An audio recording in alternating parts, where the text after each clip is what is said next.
evening, everyone. The special call session of the Board of Trustees of the Spring Independent School District is officially called to order on Monday, May 16th. The time is now 6:34 p.m. Board of Trustees present are Trustee Adams, Trustee Correa, Trustee Durant, Trustee Jensen, Trustee Newhouse, and Trustee McDaniel. I would like to ask everyone to turn off or silence their cell phones and electronic devices. Thank you. Our next item is agenda participation. This item allows members of the public an opportunity to speak on agenda items before those items are considered by the board. Mr. Binkley, do we have anyone registered to speak under agenda participation? No, Madam President, we do not. Thank you.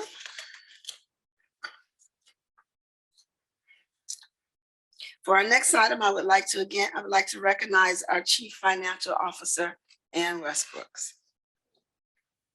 Good evening, President Durant, members of the board, and Dr. Hinojosa. I am going to get our presentation this evening on the screen. Okay, there we go. And so we're back this evening to hopefully finalize the package that we're going to move forward with as a district as part of the 22-23 budget that will be passed and adopted at a later June board meeting. And so I wanted to first off just do a little recap of some of the information that has been shared a couple of times, specifically the information regarding the teacher salary plan comparison that is a result of the TASB pay study that was conducted earlier this semester. And so as we've discussed over the last couple of board meetings, there is a significant opportunity for the district as our teacher pay is on the lower end of our surrounding school districts. And so that's what you see here is the comparison of Spring ISD as ranking for the median salary throughout the Houston area. So here again is a graph that we've seen a couple of times, and it is just showing how Spring ISD, which is in the orange, compares to the median salary for teachers across our area and for those other 15 districts that the district was compared to. And so as we've discussed, you can see here that we're low at the end of the beginning of the teacher salary scale, and then that gap widens as we get into about that 10-year mark and then closes up a little more as we head towards the 20-year mark. So this evening, we're going to look at a total of 3 options. One option that has already been reviewed by the board and was selected at the last meeting as the top option. But since then, we've been charged with going back and bringing forth some even more competitive options for the board to consider. So this evening, you have a total of 3 options to choose from. And so before we get into those 3 options, I wanted to bring back some information to just make sure that everyone understands that all of the options include this information. And so that's that with our paraprofessionals, we've seen in our earlier discussions that our paraprofessionals were really low compared to the market. And so as a result, all of the options that you'll see this evening include for our paraprofessionals a 3% general pay increase, a minimum starting salary per hour of $13.50, which is a 10% increase on average to all of the pay ranges. And our paraprofessionals that are currently with us in the district will see an average pay increase of 11% as a result. The auxiliary schedule, our auxiliary employees, which we refer to most often as our classified employees, which is that group that includes our bus drivers, custodians, et cetera, are also receiving a 3% proposed to receive a 3% general pay increase, which would bring them to a minimum starting per hour pay of $12. And that represents about an 8 to a 12% increase in those pay scales. And overall, our current employees would see it on average a pay increase of 7%.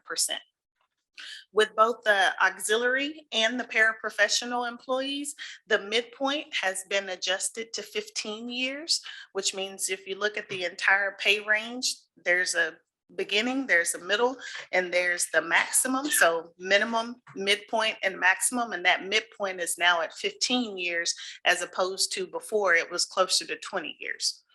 And then all current employees that are in those two classifications, the paraprofessionals and our auxiliary employees, the pay ranges have been adjusted and moved based on those percentages mentioned before. But then the employees that are on those pay ranges have also been placed based upon their individual years of experience.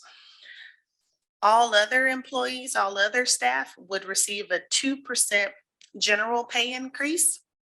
And I want to take just a quick moment to explain what the general pay increase means, because we've received lots of questions about that. And so basically what we've done in the past is we would just do a percent increase on the base pay. So whatever your base pay is, you would receive 2% of that, for example. With the TASB pay study, since we've been working with TASB, the raises are calculated based on the midpoint. So when we say a general pay increase of 3%, that means that we look at that pay range again, minimum, midpoint, maximum. And we look at that midpoint, and that midpoint, if we say we're doing a 3% general pay increase, it's 3% of the midpoint. And so then every employee that's on a particular pay scale would get that exact same amount. So say, for example, 3% of the midpoint is $2,000.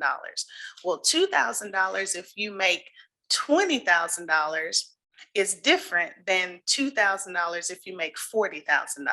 So that's why it's a general pay increase, but the actual percentage will be different depending on how much the individual employee actually makes.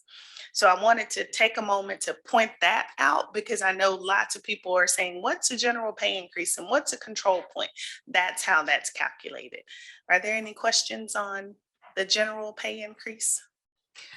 I just like to repeat it, make sure I understand it. So generally, we would say X percent, 2% of your base salary. Now we're doing a 2% increase based on the midpoint. And then we're adjusting everyone's salary to that dollar amount. And that percentage could vary based on what their base pay is. So everyone would get in that pay grade would get the same amount, yes, the same dollar amount, but the percentage will be Maybe different. It may not be Exactly. the 2, it could be more than 2 or maybe less than 2. That's correct. But it That's would still exactly be right. the same dollar amount. That's correct. Understood. Yes. And so then the next, Ms. Westbrook, Yes, is sir. that what we've done previously? yes, sir, that's what we've done since we've been working with TASB. And we began working with TASB. The first year was the 2021 budget year. And we did that for 21-22 budget year. So prior to TASB, what do we do? Prior to TASB, it would have just been across the board 2% of base. Whatever your base pay was, you would get 2% of your base. Whereas now it's 2% of the midpoint for the each pay range. So in the previous model, if I made, I'm going to break this down to simpler numbers. In the previous model, if I made $100,000, then 2% would just be $2,000. If I made $50,000, then the 2% would be $1,000.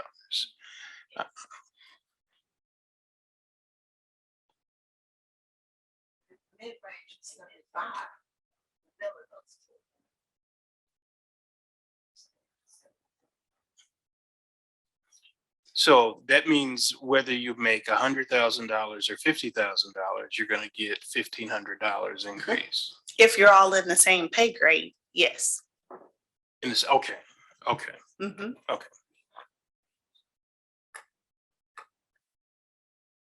Okay, so just want to take a moment to explain that because as mentioned, we have received questions about that from individuals that have been watching our previous board meetings. So wanted to take a moment to explain that. And so what's also, I would also like to comment that that probably helps us to be more equitable in the long run with our range, with our pay ranges. yes. And so the last thing to note is about the adjustments. And so we've talked about the general pay increase, but then there's also the adjustments that are created and done based upon the market analysis. And so there are pay scale adjustments, which means the entire pay scale needed to be overhauled and then employees needed to be placed on a certain pay scale or on a certain pay scale and updated. But then there's also strategic adjustments, which could be the pay scale itself is within the market range, but then there may be one or two people that are not paid accurately on that pay range. And for that reason, there's a strategic adjustment. And so then the next question for basically all of our employees is, okay, how does that impact me? And so the specifics and the details about how it impacts an individual employee, those are forthcoming. Once you as the board make a decision and say, we want option A, B, or A is gone, we want option B, C, or D, then we'll work with our partners at TASB and we'll say, okay, this is the option that our board has selected to move forward with. And that's when we'll receive all of the details. And so what we're working on amongst the teams is to find a mechanism that will allow our employees to query their own impact. And they can say, oh, my percentage increase is 2.4%, and that's X amount of dollars. So that will answer the question of how does it impact me individually? So the specifics and those details are still forthcoming. So we don't even have sort of an exemplar of different possibilities before we make this decision? We actually know the full cost and all of that information, and we know how many adjustments are made. It's just to get to the level of employee X, how much is your individual? We don't have that information in our hands right now, but we will have it very soon. So yes, the details, we have all the details. It's just if an employee were to say, okay, I hear you, auxiliary employees received a 3% general pay increase and the minimum is $12. And they say, how much is my raise? That information is what we'll receive in the next couple of weeks. And we'll be able to provide that individual employee their information. But we have all of the data as far as the cost of it. Does that make sense? I still don't understand the way I'm processing this. It would be good for me to be able to say, if you make $15 or you make $13, this is what you will make after we have this vote. And what you're saying, I think, as I understand you, is we can't make that determination because different employees who make $13 an hour will get different raises based on other factors. Right. So go back to the original scenario of a pay range is, say, the midpoint, because pay ranges have been adjusted as well. So say the example that we gave earlier, where you had the one employee that makes 50, the midpoint is 75, and another employee that makes 100, but they're in the exact same pay range. What we know for sure right now is that every employee that's in that pay range, if they're in a 3% pay range, they're going to get 3% of that midpoint. We know that, and we have the cost associated with that. I got that. We know that there are some employees that need to be tweaked because they are not where they should be on that pay range. We know that as well. We know how many employees that entails, and we know exactly how much those adjustments cost. And that's the pay scale adjustment that you have Yes. listed here. Okay. Yes. Where I was going is that we're beginning to receive questions that say, okay, how much is my raise going to be? And that's the level of detail that we'll get within the next 2 weeks, once we get the final Okay. okay from the board. So I just want to be clear that I understand the distinction between the pay scale adjustment and the strategic adjustment. Okay, so the pay scale adjustments are, we saw early on a table that said that our paraprofessionals were 6% below market, right? So then we know that that those individual pay scales were 6% below market. An adjustment has been made to bring that entire pay scale up to market. Okay, That's a pay scale adjustment. okay, A strategic adjustment is, now that we've made that adjustment, let's look and see where everyone sits on the new scale. You may have some employees who've been around for a really long time. They were here for many years and they may be now sitting exactly where they should be after they get this year's raise. They're good. We're done. But then you could have another employee that, now that we've done those pay scale adjustments, that employee really needs to get an additional 0.5% to get them where they're supposed to be on that pay range. That's a strategic adjustment. thank you. Okay. If there are no other questions, then we'll get into our options. So this one is familiar. You've seen this one, and this was the option that you, the board, thought was the best option when we met last Tuesday, I believe it was. And so we've seen this one before. This one is with the starting teacher salary of $60,000, which is a 4.5% general pay increase for teachers. We saw that teachers that make between 5 and, or have between 5 and 15 years experience, their average increase is 4.8%. And those teachers with 12 to 15 years is a little higher, 4.9%. And so before we look at the total cost, I also wanted to bring this back because we had a lot of discussion last week on the position request and what the administration was recommending. And so these are the 4 positions that the administration is recommending going forward, because these are some dire needs and we've talked through those. So the total is $350,050, and that's included in the baseline budgets that you'll see coming up. Okay. So with option B, with that $60,000 starting salary, with the paraprofessionals and our classified / auxiliary employees getting the 3% and all other staff getting the 2%, plus any strategic or pay scale equity adjustments that need to happen, we're looking at a deficit budget of $34,204,720. And so I put the arrow here because I do want to make sure that we're focusing our attention on that number and not the bottom number, because that number is the recurring number that we will have to rectify, deal with in future years. And then, of course, we know that we do still have access to our ESSER 3 funds, which are federal funds that expire September 30th of 2024. And so we have $20 million earmarked for offsetting cost in general fund. So then the net estimated impact after using those ESSER funds would be the 14.2 million with option B. Okay. So if everyone's with me, then we'll see the new, for the first time, option C. So option C is a little higher. It has a starting teacher salary of $60,250. And this is a 4.9% general pay increase for teachers. And then just as before, those teachers that have higher years of experience on average would have between a 5.2 to a 5.3% increase. And then the total cost for this option is $12.5 million. And overall, in grand total, the overall raise would be about 5%.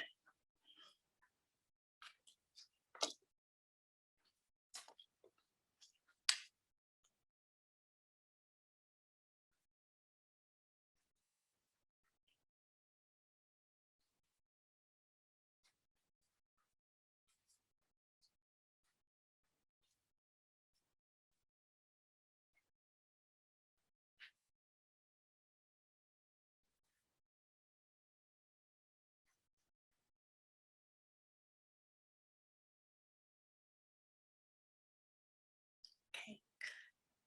I see a couple of heads raising up, but just want to make sure we're all together before we go to the third option.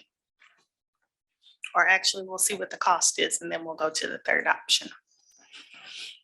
Okay, so same as before, the difference is the bottom line and what the deficit would be with this option.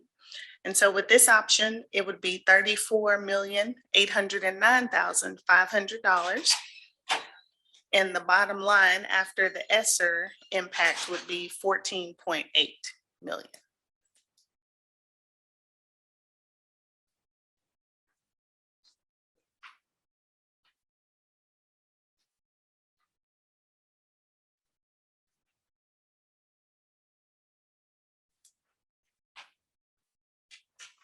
I have a quick question. So on the compensation proposal, option C page, Mhm. where it has estimated total increase, 12,545,289. Mhm. Where is that represented on the next page? So if you add, so let me point some numbers out to you on this page first. Okay. So you see the 7.1 million at the top under teachers, librarians, and nurses. Mhm. And then you see the, let's see what else. That's the one that you'll see by itself. So just remember that number, the 7.1.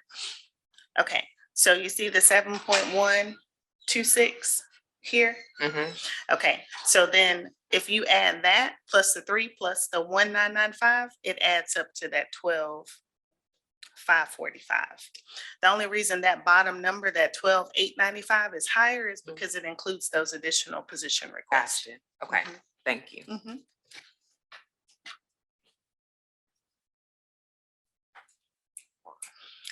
Okay, if we're all still together, then we'll move to option D, which is a starting teacher salary of $60,500. And that's a 5.3% general pay increase. And again, you can see the increases for teachers between the 5 and 15 years it's on average a little more. The total for this one is 13.1 million.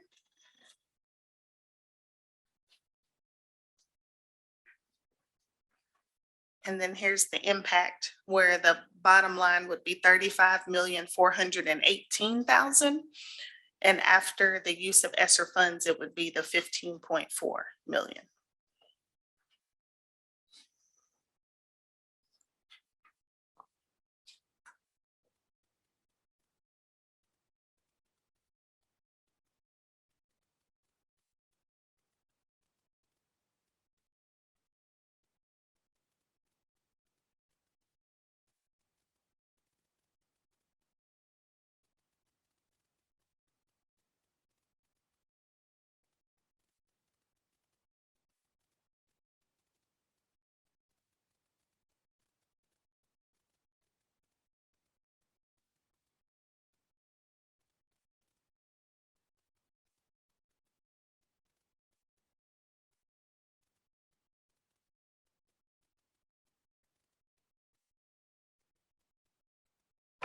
Sorry. What is our, is there a typical amount that we give to teachers every year? Is like just a standard percentage? Is like 2%, every year that it increases? Our cost of living adjustments, when it's a year when raises can be given, 2% is about the norm. Now, that hasn't been the norm because starting in 2021, that was the year when we first did the TASB pay study. And that year for teachers, it was closer to on average between 4 and 6% was the increase. And so all other employees for the most part got a 2% general pay increase, and then some adjustments were happening because of equity. Last year, we did do a 2% general pay increase, and that's where we fell behind because of the highlighted percentages that were being given in other districts. So to answer your question, 2% has been pretty much the norm. That just hasn't been what we've done over the last few years. So, and the reason Sorry. I want to add something, but I'd like for Ms. Westbrooks to check what I'm saying. So I know prior to, say, 2009, 2010, we had a study and we were below. We did a big pay raise. I think we gave teachers 6 point something, almost 7% back then.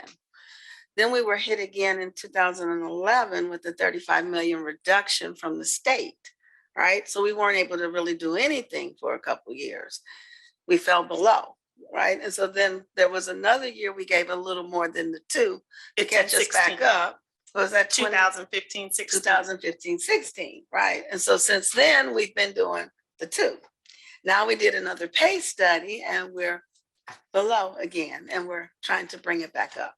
So it's, she's correct at the 2%, but we also always consider where we are competitively to the market value and adjust more when we need to. So the reason that I ask is because, and I wasn't able to do the math, but if we start, we take the one of the first examples here at 60,000 as our starting salary for a 0 or 60,300, and we do 2% raises, where does that number fall in when we get to what we would consider the midpoint? And my question being is, if we start where we start and we do a 2% adjustment, is that teacher that has been with us for 10 years, that has stayed with us, are they going to be, where are they going to be at in comparison to us hiring another teacher at 10 years that we're now going to pay them for 63,300 in this one example? So for a teacher that is currently with us and they're at the 10-year mark, they're going to receive that $2,875 amount.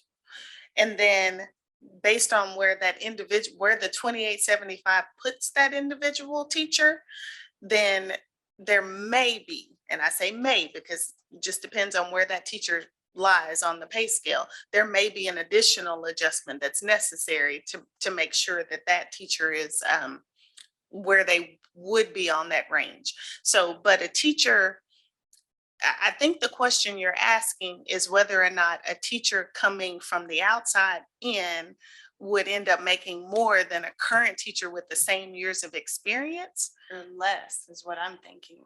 Or less, and based on what I've heard and based on what I've seen, that should not be the case. They should be the same.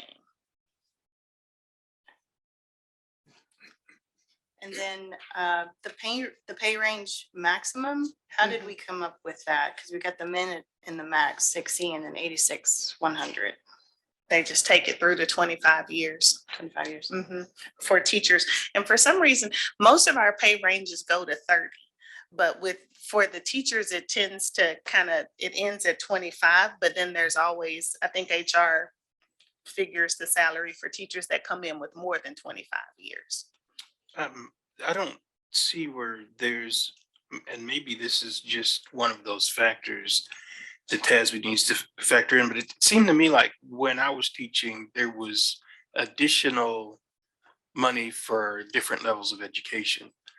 So a teacher that had a PhD or an EDD made more than a teacher with a BA. And that's still true. So if you are a teacher that has a master's degree, then you would make $1,000 more than what you see on this scale. And if you're a teacher with a doctorate, you would make $2,000 more than what you see on this scale. So that's still true. And I'm looking at Dr. Hill to tell me otherwise. Yes. Okay. Those are our formulas in our HR. They just add those on top. And my last question is, I'm not real familiar with teacher pay scales, but the difference from a 0-year teacher to a 23-year teacher is only about a $9,000 difference. Is that a typical range, I guess? And how would that compare to some of our other counterpart districts? I know we're not flush with cash and we're trying to do the best that we can with what we have, but just wanted to have that discussion. And I honestly, I can't answer that question because I haven't seen any comparison at that level. But I would think that if we go back to here and we're making those comparisons as we go along, then there can't be too much of a difference in those ranges. Because you can also see here, just look at the first one with Galena Park, and you can see their 60-year, or excuse me, 0 year is 60,850, and you go over to the 20-year and it's 66,850. So I think that we're definitely in the ballpark as far as the ranges go.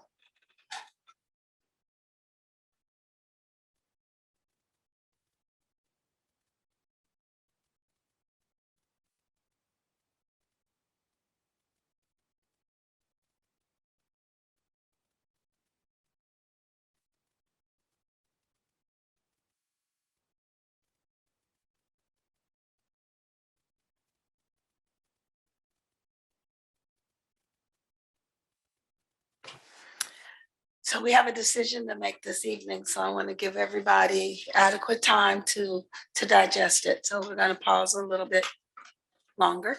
If you guys can kind of give me a nod when you're ready.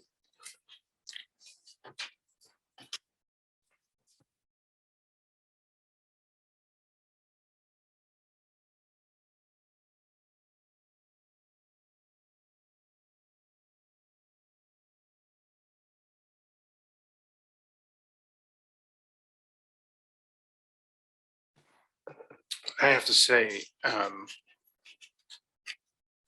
still feel like we could do more to increase the benefit of long tenured employees. And just sort of like I haven't crunched any kind of numbers, but just looking at option D, for example, it's a 5.3% general pay increase. And then teachers with 5 to 15 years get an extra 0.2% pay increase. And then a teacher or a person with 12 to 15 years gets an additional on top of that 0.2% increase. I would prefer to lower the amount of the general pay increase and then increase to 0.3% for teachers with 5 to 15 years and 12 to 15 years. Does everybody understand that? Does that make sense what I just said? Percentage of their salary versus just a set dollar. Yes, like what I'm in my mind, what I want to see is a greater reward for longer terms of service. So if you look at option D, we're doing a 5.3% general pay increase. And so I could be reading this wrong, but to me that says that for teachers with 0 to 5 years experience, generally they're going to get 5.3% more. I would rather give those new teachers less of an increase and give our more tenured teachers slightly more of an increase to create an incentive for teachers to make 5 years and then make 10 years and then make 15 years. Is that clear? Is that? That's very clear. Okay. So the question is what that does to our numbers. The question is, I want to teach. I'm sorry, the question is to me, I'm wondering, I like that and I would definitely be in favor of that, but I'm concerned that the 1 to 5 year teachers are looking at what others are doing and we are not. And will they stay that long? Or will they move to where it is better in another district right now? Because I'm thinking the 1 to 5 years is not seeing a 10-year advancement. I need it in my pocket now. So to keep them with us for the next 5 years, if we are lower than what our surrounding districts are, because we want to increase those that are 15 to 20 years, I'm wondering if we will lose them. I understand that. When I look at our taper, I see that the percentage of our teachers was zero. Actually, it's our percentage of teachers was 0 to 3 years is really high. And I know that has a direct correlation to outcomes for our students. What I am trying to figure a way to do is to increase the percentage of teachers we have in spring with 5. I hit my stride in my 6th year. Like, I feel like I got pretty good at it. I want more of those teachers. And if that means that our schedule makes us attractive to teachers with 5 to 10 years of experience, that's where I think we should sort of put our eggs in that basket. Is our 5, if I'm thinking, you're thinking, we can attract teachers 15 to 20 years to our district. And I'm thinking, if I'm already in a district at 15 to 20, I'm probably not likely to leave that district to come to an unknown environment. Actually, I'm thinking more. If it's not. I'm more thinking. They're kind of loyal I when they understand. get there. I understand. at And 15 what to I'm 20. trying to sort of incentivize is our teachers staying, right? So it seems to me like we recruit teachers, bring them in, we train them up, provide professional development, and then in year 4 or 5, they go elsewhere. And what I'm trying to do is increase what we do for that teacher at that critical point when they're sort of reaching like their point of best practice, to say, now that you're at year 5, here's this extra only 1% more than we would be doing, but it is incentivizing them to stay with us, to make it to year 10, to make it to year 15. And that's where I feel like we sort of fall down, is we don't keep our well-trained teachers here in the district. I'm going to come in on this. Every one of these options actually gives a higher percentage to the 5 years and beyond.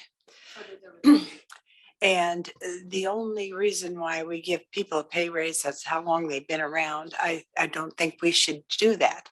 I think that should be one factor, an important factor. But I think that there are other factors for more money. And I hope that in future years, we will be looking at that. So I'm just trying to figure out right now how far it's dangerous for us to go into debt to pay teachers, trying to be competitive. And I see 3 options, only $500 a year apart, and there's a huge impact on our debt. So I was hoping part of our discussion would go to how are we going to make sure that these teachers keep getting this pay and that we stay solvent. So I think, Dr. Jensen, if you jump ahead to the last slide, that's coming. okay. But I'm just saying, Very valid, yes. each one of these options pays the more experienced teachers more money. I don't disagree, Dr. Jensen. And I just, the sweet spot on how much of an increase we need to do, I think there's just too many factors that we don't really know here, including the loyalty one, or how we can, and we have been changing, that there is actually a curriculum in our district. I can remember as a board member when there really functionally was not a curriculum. And that's a killer for teachers. I also will tell you that one of the things I think will help people stay is when I see teachers working together as teams to do their planning. I think that's a big win. So I just think there's some other things going on and we don't know at this point. We've requested to have more money for those teachers who are in the 5 years plus. And as the data I've seen is it's usually 3 to 5 years is when teachers really start getting into the expertise. Sometimes people, never get there. So let's just say, I see a good growth here with every option. I'm like to go worry about the budget now, if that's okay. And your point is taken that, when we have an expert teacher who's loyal, we should be looking at ways to really tell them how much we appreciate them and not just thank you letters or snacks or something like that, that they really do. It gets to be show me the money time. I know that. So what I will say is I think we're all right in what we're saying and that our hearts and our intentions are all aligned. We definitely want to reward longevity and retain our tenure teachers because there is a direct correlation, as you indicated, to academics. So it is critical. But we also have to remain within the guidelines of what we've done here. So I understand that. I also just wanted to add that we also did that with the retention stipends that were given out. We made some adjustments there as well to support it. So right now we're in a position where it's a profession that is very strained and stressed right now. People are leaving the profession, not very many are coming in.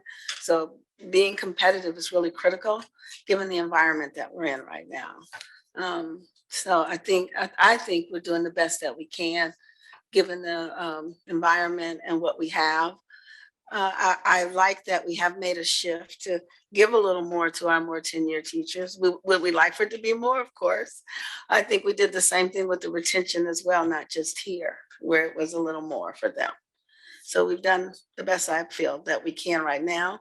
But I think we want to continue to keep a line of sight to that and continue to focus on it as we move forward.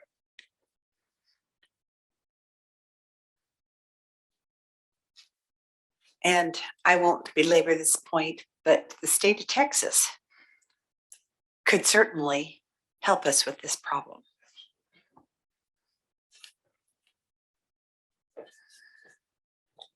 Okay, That's a whole nother can of worms, isn't it?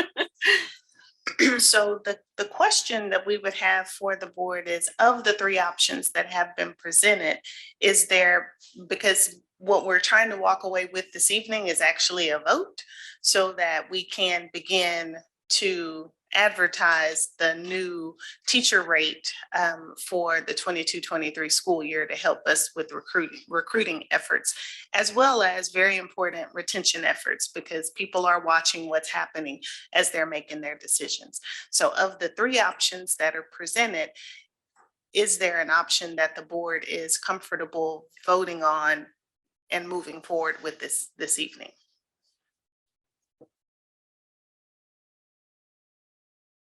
All I have to go on is the data chart you gave us from the 21-22 school year. And Galena Park seems to be way above the other school districts for the 0-year teacher. I assume that everybody is above the $60,000 mark for the beginning That we teachers. know of so far. For 21-22, that I have not seen anyone above 60. I've seen, with the exception of those who are already above 60. I meant for this upcoming year. For the upcoming year, Yes. we've only heard of them going to 60. We haven't heard an announcement above 60 for next year. We've only heard 60. So I'll speak to that. We know a couple of our neighboring districts have gone to 60. We saw some preliminary data that gave the appearance. We had one going to 61 over a period of time, right? So I did ask the district to come back with the 65 for us so that we could continue to remain competitive. But we have several of our neighboring districts that we don't know yet where they're going to land. But contracts are being signed now, so we have to get HR or something to work with. So. Madam, Go go ahead. Madam President, I'm looking at a difference in option B that we left here last Tuesday looking at and liking. And now you have given me C and D. Yes, I have. And I see a difference in see a difference in B and D of 1.213 million. 1.2 million. So I don't consider that such a large difference that we can't find some money for that. It's not 12 million, 10 million. We're only talking about 1.2. So with that thought in mind, for me, I would like to say that I like option D. Okay, I'm gonna make everybody mad at me. But I'm gonna go ahead and. We're put not this gonna out get there. mad at you. What is the reason that we can't do the starting teacher salary of B and the general pay increase of option C or D?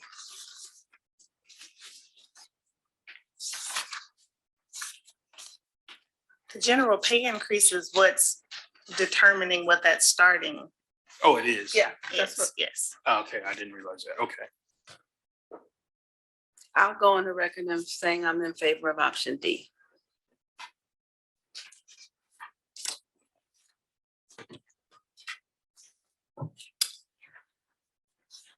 Well, I've been over here thinking and listening.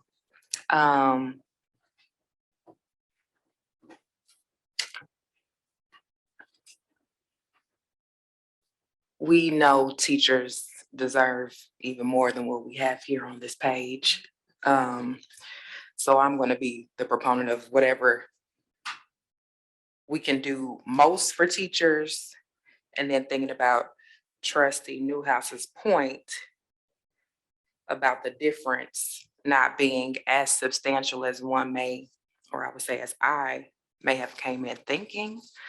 I also think Trustee Jensen raises a great point as well when it comes to once you start teaching for longer and you're getting your expertise and you're getting your stride, that is when you start to look around and say, okay, I where's the value, right? So I think that it can come in the form of money. I also think we talk about taking things off of teachers' plate all the time, and I think that needs to be a very real conversation, because I think all of it, it's all very important with this matter. I also,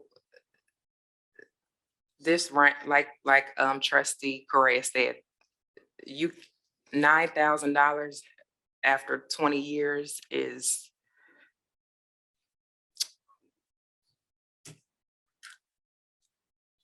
I'll use a different adjective.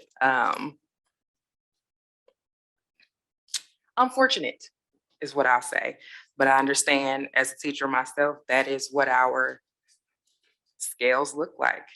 I didn't even want to get my master's because I knew I was going to go in debt so far and only get $1,000 back for it. So saying all that to say, I do agree with option D, and I just really think we should consider a holistic approach beyond just the money here.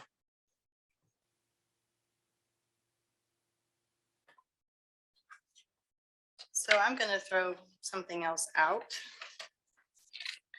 I agree with Trustee Newhouse about the difference between B to D.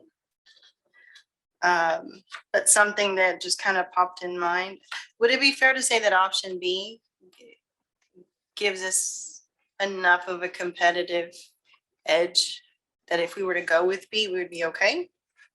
That's to Ms. Westbrook's. The 60,000 is where we're seeing surrounding districts go. So we would be on a level playing field at 60,000. But to President Durant's point, you'll have other districts that are, we make our decision, there's been other districts that have put their decisions out. They're going to come out higher. And that's a fact, you know, there's some that are just quiet right now and waiting to see what everyone else is doing. So, but there has to be consideration for Spring's ability to not only get the raise, but, you know, maintain the raise going forward. So even we're being as competitive as possible, and we just have to be forward thinking as well. We also have to take into consideration that our district is a little tougher for teachers than our surrounding districts. So to me, to be the same isn't a level playing field. So to that point and along those lines, if we were to adopt one of the lower budget options and use that additional money that we would have paid had we adopted option D, and use that as an incentive after our test scores come in to maybe reward some of the stronger teachers. That's in our retention that we've already approved. So we do, You have that available to pull up. that slide, so it is part of the retention stipend for teachers as it relates to the STAR and EOC. So it's already in there, and also part of our spring reward, Spring Rising, that will also be paying out. So teachers with tenure or more years of experience, and teachers that either show growth and or student performance will receive that stipend. So it's already worked into our budget. We increased it this year, and we actually implemented that a few years back. So that's already in the. Well, I knew that we had already talked about that, but I didn't know if that was a way to maybe offset some of the cost as a one-time, to get us competitive, but as a one-time cost to help kind of offset some of the future rolling change in fund balance if this is going to increase. It is, you know, of course, that's what we want to talk about, that last page, and really start planning forward because of the deficit that we are creating that's going to catch up with us. The only other thing that I wanted to point out that was different in the 60,000 versus in the two new options. One of the things that we looked at, if you look at the 60,000, this one pager here, that after the teachers or the teachers at that 10-year range, you see how we are at 100%. We start losing that little edge, that little bitty edge that we created. You'll see in the proposal for 60,250 at 10 years, we're still at 101%, and we keep that little tiny edge in the two new proposals, especially in example D, proposal D. And we know people are sitting really quiet watching us. We have districts that have already come out and said we are at 60,000, and they've said it loud and proud, and some that even will hit 61,000 after so many years.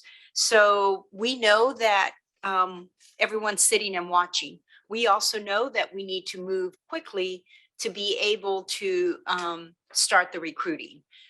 We've been recruiting all year long, but teachers are also sitting and waiting. They're watching us. It is a teacher's market right now. And we want to be able to, you know, the hook would be that starting salary. But then the discussion with the employees or the future employees is to then look at the years of experience and be able to tell them your years of experience also matter. And that's where that little edge is coming at that 101%, 102%, and then of course the 103%.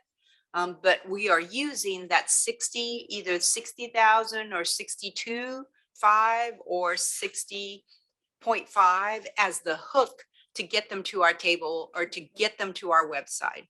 Oh, here's Ms. Westbrook. She's found it. Yes, is this what you were referring to, Yes. President Durant? Okay, Right. so with the retention, the 1 to 2 years is 2,000, the 3 to 5 is 3,500, and 6+ years is 5,000, based upon having either that 50% or more growth or the 50% or meets or higher. And I felt this was the best option for us because this is coming from ESSER funds and it's not impacting our debt by doing it this way. And this gave our tenured teachers more. It also addressed their scores and getting them some additional money. So I agree wholeheartedly with everything that Trustee Adams and Carrera said. We did our best to address that through the recruitment and retention with one-time cost. But it's definitely something that we need to continue to keep our eye on. And I think something Dr. Hinojosa pointed out was important because this one that drops us back to the 100% at 10-year, that's the result of option B, correct? Right, so option B actually hurts us more with our tenure teachers if you look at the sheet in your packet.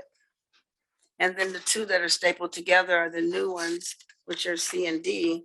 And you can see at the 10-year mark, it still leaves us a little bit above market value. Where option B in 10 years is gonna bring us right back where we are now. Yeah, I think the recruitment and retention program is really well done. This one was, Yeah, this addressed both of your concerns and I I felt really just- good about this. I guess my frustration is the same as Ms. McDaniel's Mhm. frustration that what we ask teachers to do is a system, is a society, is in my view not. I probably would still be in the classroom, but for the way they pay teachers. And I was looking at a schedule like this, my last weeks sitting in my classroom saying, I'm not going to be able to make it on this. And like, I still feel that way. So that's just a frustration of mine that comes out in these conversations. I think that's why a lot of people are leaving the profession. And I think it's on the onus of us in our community to continue to echo that message to our legislators because something does need to be addressed. With that said, I think option D is the one that I would most likely support.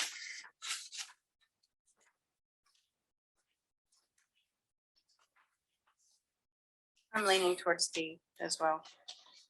But I'm eager to hear what we're gonna talk about to offset what our steps are ahead.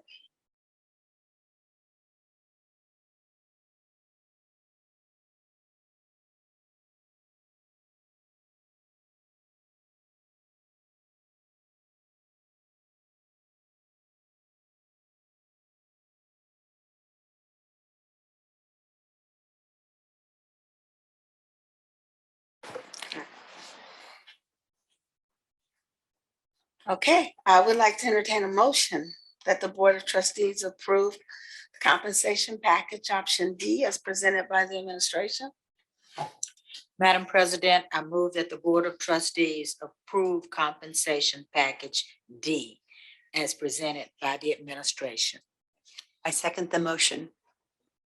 It's been moved by trustee Newhouse and seconded by trustee Jensen that the Board of Trustees approve the compensation package option D as presented by administration. Is there any additional discussion? Call for a vote. I did have my one additional slide. If I can get it to move. That's just what we've seen before. And that's the work that we have going forward after making a decision on June 14th to ensure that we do work towards balancing our future budgets once the federal dollars go away. So I wanted to make sure that we ended on that note as well. And we are in the, let's say, caught between a rock and a hard place, because we seem to have some schools that are getting incredibly increased enrollment, and it's as if we needed new schools to be built there. And meanwhile, we still have lost enrollment. So interesting times right now. I'm looking at the enrollment going up in Spring ISD as we speak.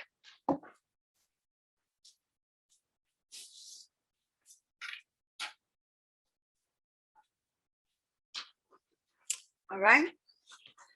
I'm going to go ahead and call for the vote. All those in favor, please raise your right hand. That motion carries unanimously. Ms. Westbrooks, please continue.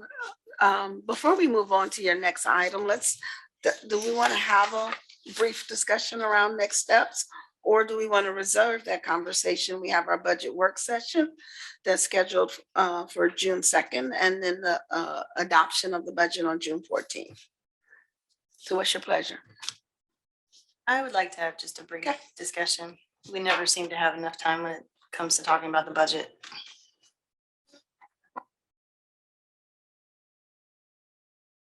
Let's have it.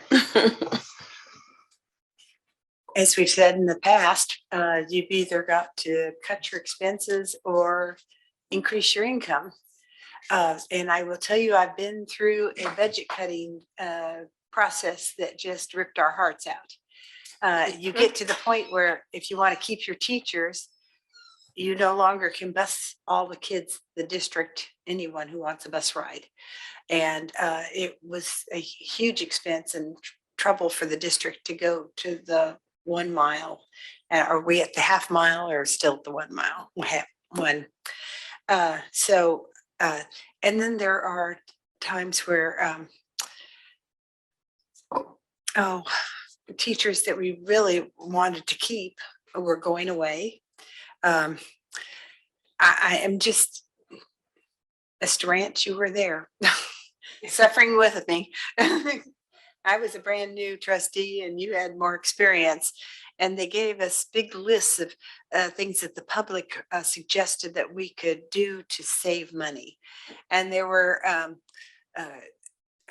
the public always seems to think the administrators in our district are just overpaid and have all these benefits and so on.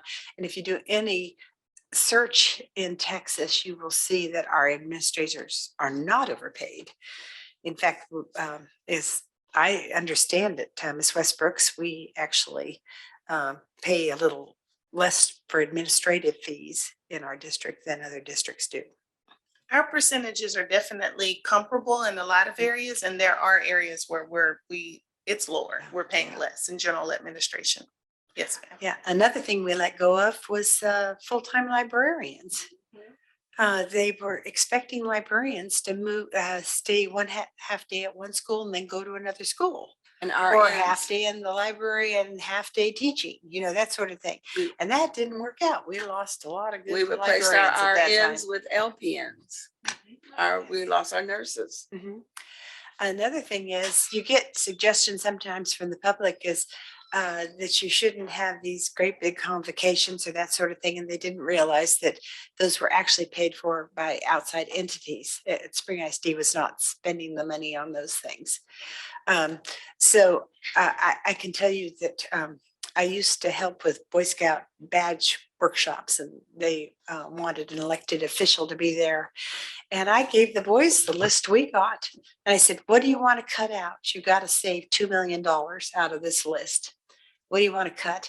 And we got some robust discussions from Boy Scouts at that point.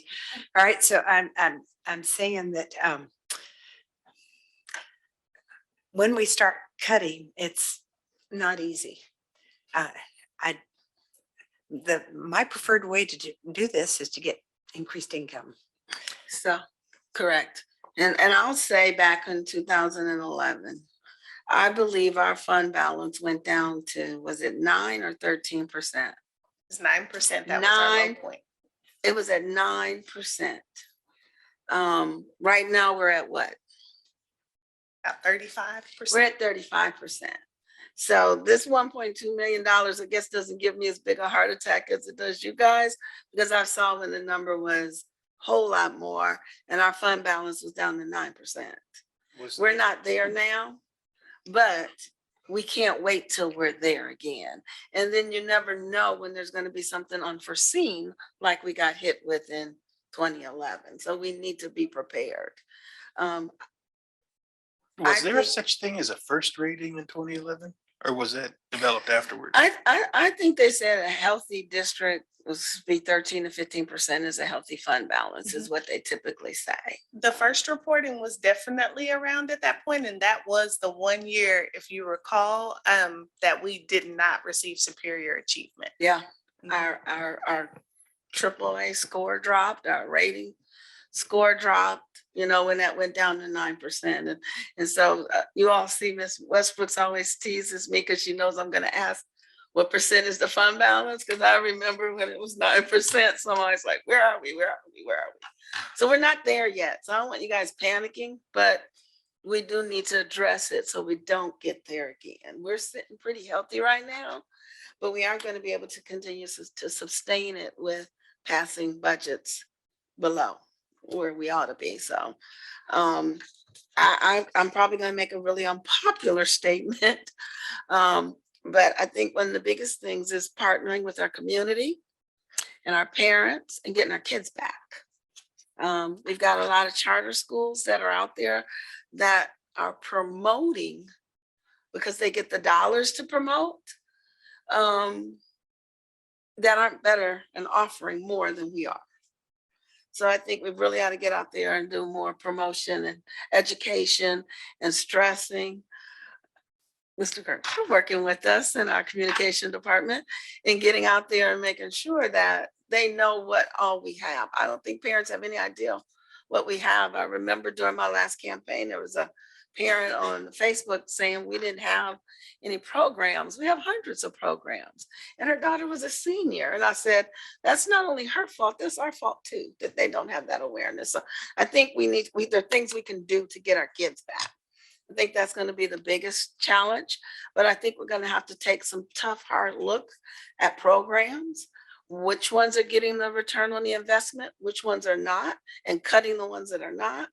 I think we also have to take a look at the size of our non-teaching areas and departments and where adjustments can be made. That's kind of where my head is. So I think there is opportunities there before we end up at a 9% again.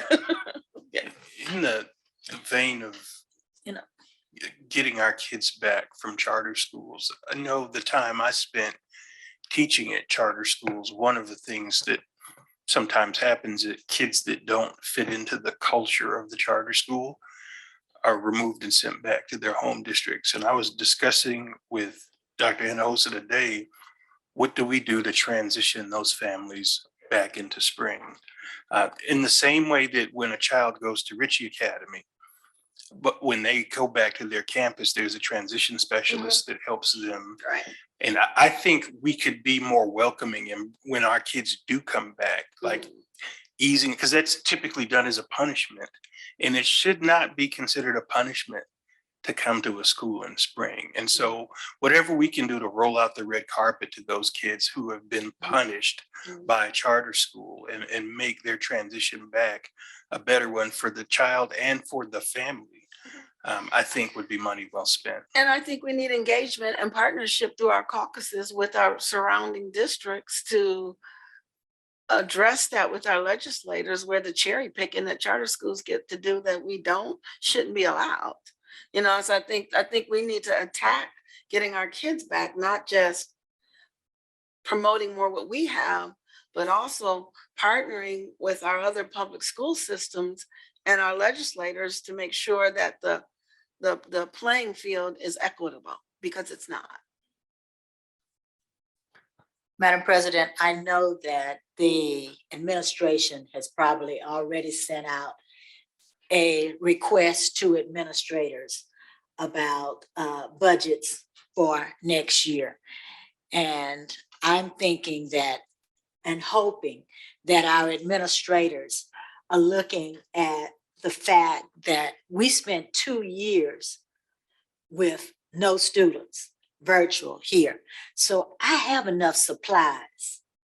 I have enough that I can get through the next year without requesting additional things. So I'm not cutting back this year. I'm just saving for this year because I'm already stocked at my department or at my school. I hope that they are looking at that and considering, well, maybe I asked for 10,000 the last 2 years. I really don't need but 5 now because I'm stocked very well. Now, the next year I might go back to 10. But to this year, I'm hoping that they will not be looking at their budgets and trying to adjust, make the most of what they can, but be sensitive in what they know they have because they didn't spend anything the last 2 years, and be sensitive in their request for this next year. I'm hoping our administrators will do that, and that will save us rather than us having to look at cutting.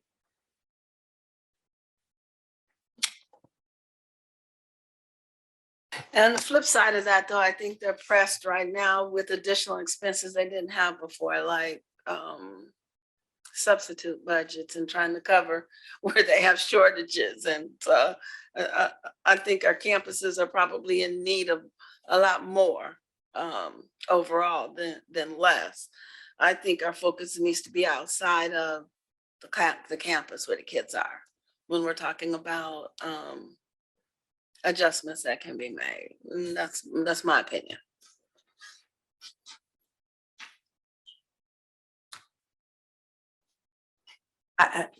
Ms. Newhouse, it just a coincidence because I was at Spring High today and looking at stock rooms, and there were supplies that had been ordered pre-pandemic. Wow. That it couldn't be used. You know, you can't do those labs by Zoom. You can't, you know, you just, there were some supplies there, but I mean, it's going to be variable, I'm sure.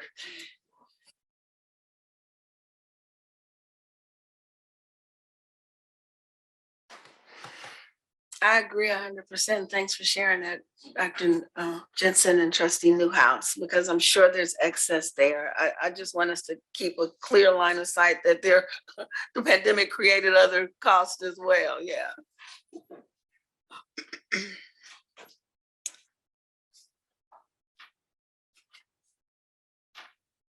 everybody good? Okay. I think it would be good to maybe start. We did get a very robust list in 2011 from the district about, you know, where there were opportunities to look at how to get us, you know, to rebuild our fund balance and get us back on track. So that may be something that you all can maybe start to pull together for us. Okay. All right. We'll definitely look at that. I know we're meeting with our central support staff on Wednesday, and we'll be going over this process and making sure they also understand, number one, what the board has approved and the support that you have given us. But most importantly, the last piece, the deficit that we are facing. And then we're meeting with our principals the following week after school is out. So we'll do the same thing and ask everyone to be reflective. At the end of the day, it's going to take everyone. The schools really need to pick up and continue visiting the homes, visiting apartment complexes. Where are the kids? Can we bring you back? Can we come back? And, you know, this is what's going on at, you know, at our campus, and, you know, that full press on bringing kids back from the campus level, because they are in the field. But then central support staff, we exist to support and service the schools. We can also, at the end of the day, work to recruit students back, work to market our campus and our district. I think what you were saying, Ms. Durant, you know, unfortunately, we have a lot of amazing things happening in the district, it's getting that information out, Mhm. making sure that our families know that this exists. I know today we were at Winchie, Mr. Adams and I had the opportunity to visit several campuses and met a young man that wanted gaming, and he presented a proposal to the principal. Wow. And I think it took him 2 or 3 proposals to the principal before it was approved, and they're doing it as their club, right? There's not enough time, but the support is there and he's making it part of a club. And so as we were meeting there, talking to him, talking about how we can spread this district wide. And so here's a young man, a young student that can promote, what is happening at Winchie and what we have going on. So that extra effort and that extra push for everyone to talk about what is happening in spring, and to be able, as we spoke with our business partners on Thursday, was it Thursday, Wednesday? We had that luncheon. Wednesday, I think. Was it Wednesday? We had, about 100 business partners that came out. It was amazing. It was amazing. And how do we leverage them, and not just a one-time effort, but how can they help spread the word about the good things that are happening in spring, and to stop, when, it's rumors or it's not correct to say no, but here you can call, Dr. Hinojosa, you can call Dr. Perez and get the right story out there. So it really is going to take all of us, pressing from the field, from the schools, but here in central office, how do we respond? How do we market our schools? How do our bus drivers and our cafeteria workers talk about our schools to recruit students? That's going to be, the main point. If we can get 2,000 students back, this would be a non-discussion. I think one of the biggest parts of communication is listening. And I know Trustee Correa has actually really mentioned several times about having town halls where the community has an opportunity to come and talk to us, the board and our leadership team. And we need to hear, to hear from them. And I have asked Trustee Hodges with the communication committee in collaboration with Mr. Gretsch to start to promote and get some town halls up where they can actually come and speak to the board and give us their feedback and their insight. And listening, to me, is one of the biggest parts of communication. Sometimes people just need to be heard. And then they may have ideas that, we haven't even really considered. And that, to me, will be a springboard to start the conversation, that we need to have to find out just, what we do need to do to get our scholars back. And so I really want to see us do that. And also really focus on looking at our licenses and our programs and what the ROI are from those, and which ones are giving us the most value, and which ones we could cut cost and do without. Right, so I think we have pretty good dialogue. Before I move on, I just want to make sure everybody's had an opportunity to speak. Any comments from you or your leadership team around this topic? Ms. Westbrooks or anybody else?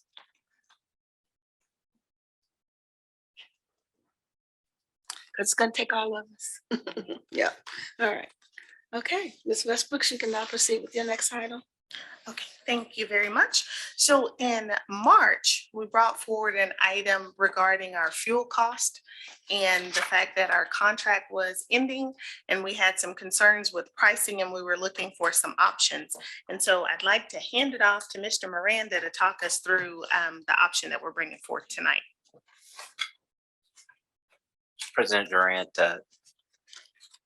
Superintendent Hinojosa. So as Ann said, we're on page 6, and what we're asking for is, as Ann has already articulated, our current fuel vendor has opted out of their renewal.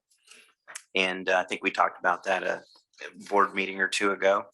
And so we've been diligently searching for some alternatives to kind of keep us whole until we can put out a new RFP for fuel.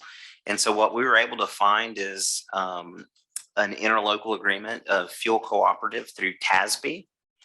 And that fuel cooperative through TASB will actually allow us to enter into a short-term fuel contract that'll lock our diesel and gasoline pricing in for about 8 months, during which time we plan to rebid our fuel and put a new RFP out for fuel. And so the current 8-month quote will lock us in at about $1 less per gallon than what we would be getting if we stayed with the current vendor who's opting out of their locked price and wanting to move to a different price. And so what we're asking today is for the ability from the board to enter into the co-op agreement through TASB. And so we'd need approval for the TASB fuel cooperative from the board to allow us to go ahead and lock in that 8-month price for diesel and fuel.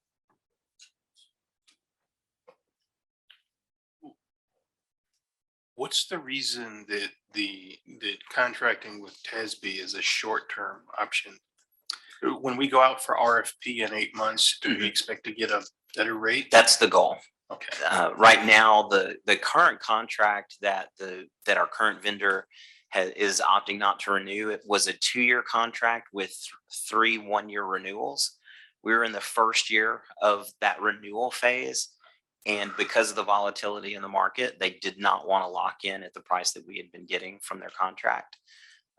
So they changed the terms, which is, one of their options to be able to do to lock in.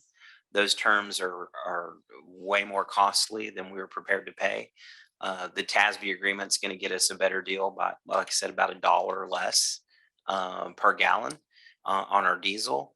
And we do think, and the hopes is that if we get the competition and we do that with the RFP, that we'll be able to get a better price locked in for a longer term.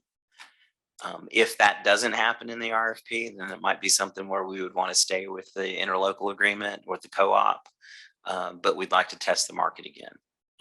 What do our historical precedents look like? Is there anything comparable to what we're experiencing now? I feel like we had this conversation around facilities insurance a few years ago.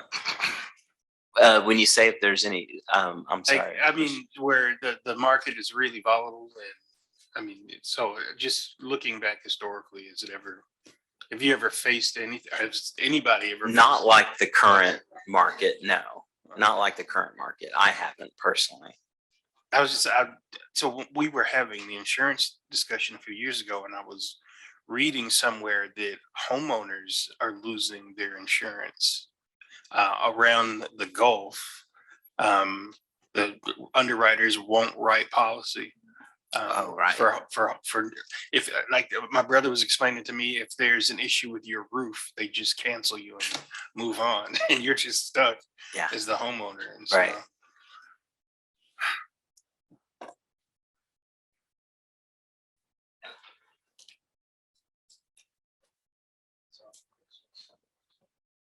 Any additional questions?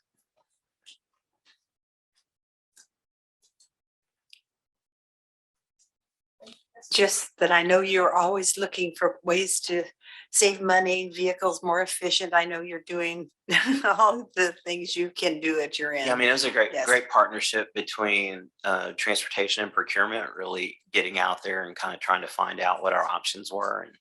And the TASB option just came available. And so it's actually a good option to be able to save us a little bit in the short run. And hopefully we'll be able to do the RFP and save even more in the long run. We want to just thank you, as Dr. Jensen just pointed out, for continuing to be very diligent and getting it into this agenda tonight, instead of waiting Right. another month till Sure. we meet again. But so thank you, Ms. Westbrooks and Mr. Moran. So I'll now entertain a motion from the Board of Trustees to approve the TASB Fuel Cooperative Interlocal Agreement as presented by the administration. Madam President, I move that the Board of Trustees approve the TASB Fuel Cooperative Interlocal Agreement as presented by the administration. Second. It's been moved by Trustee Adams and seconded by Trustee Carrera that we now approve the Board of Trustees approval for the TASB Fuel Cooperative Interlocal Agreement as presented by administration. Any additional discussion? All those in favor, please raise your right hand. Motion carries unanimously. Save us that $1 per gallon. The Board of Trustees will now recess this open session and convene in a closed session in accordance with Texas Open Meeting Act, Section 551.071, 551.072, 551.074, and 551.076. No voting will take place in the closed session.